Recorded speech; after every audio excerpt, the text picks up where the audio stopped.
malgré tout son confort, a plus que jamais besoin de leurs leçons pour guérir l'âme. Tu crois peut-être que ton anxiété est née des circonstances, des imprévus, des gens, des responsabilités ou même des blessures qui t'ont marqué.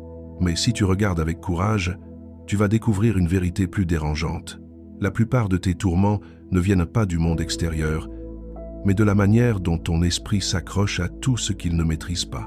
Le stoïcisme t'invite à entrer dans cet espace intérieur où se jouent toutes tes guerres invisibles. Il ne te demande pas d'être parfait, ni d'éteindre tes émotions, mais de reconnaître à quel point tu donnes du pouvoir aux pensées qui devraient simplement passer. L'anxiété naît lorsque ton esprit confond l'incertain avec un danger, l'imprévu avec une menace et le futur avec une catastrophe probable. Tu vis alors dans une tension permanente, comme si ton esprit tentait de prévoir chaque risque, chaque perte, chaque scénario. Et pourtant, ce que les stoïciens ont compris avant toi, c'est que tu souffres moins de ce qui arrive réellement que de ce que tu crois devoir affronter.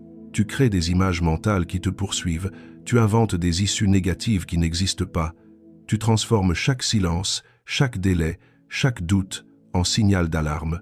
La philosophie stoïcienne ne te juge pas pour cela. Elle te montre que ton esprit a simplement oublié sa propre force. Car tant que tu ne fais pas la différence entre ce qui dépend de toi et ce qui n'en dépend pas, ton mental te fera vivre dans une prison que tu portes toi-même. C'est ici que commence la transformation.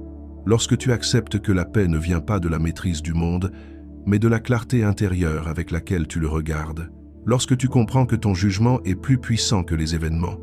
Lorsque tu réalises que tu peux choisir ce que tu autorises à troubler ton âme. Et ce choix, aucune circonstance ne peut te l'enlever.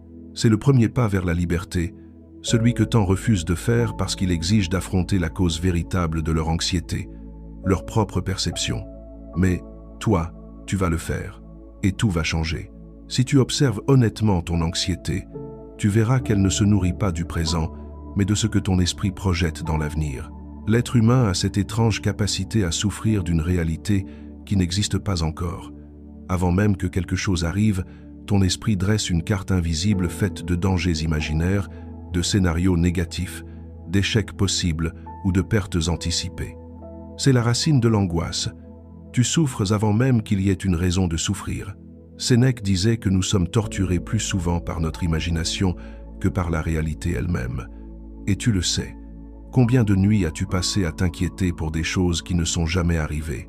Combien d'occasions as-tu laissé filer parce que ton esprit avait fabriqué un futur trop effrayant pour être affronté?